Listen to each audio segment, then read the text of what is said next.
Znači, nema šanse da koalirate sa Domovinskim pokretom. S kime bi išli na izborima? Ili prije izborne koalicija? Pa znači, post-izborno sa SDP-om, to smo rekli. Da, sa nikim drugim. Strankama od centra na lijevo, tako da, to je već rečeno mnogo puta. Da.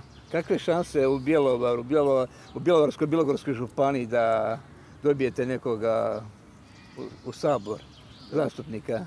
Veliki. Imate nekoga u Bjelovaru ili? Imamo. Imate ljude, imate ogranak? Imamo u Daruvaru, ja sam iz Daruvara. Iz Daruvara, da. Vi? Ovo je dosta smiješno. Znači, imamo Zeta Bjelovarskog na listi također.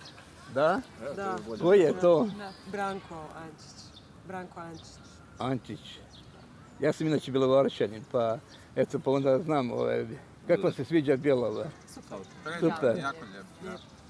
Pozdrav Štit. Hvala.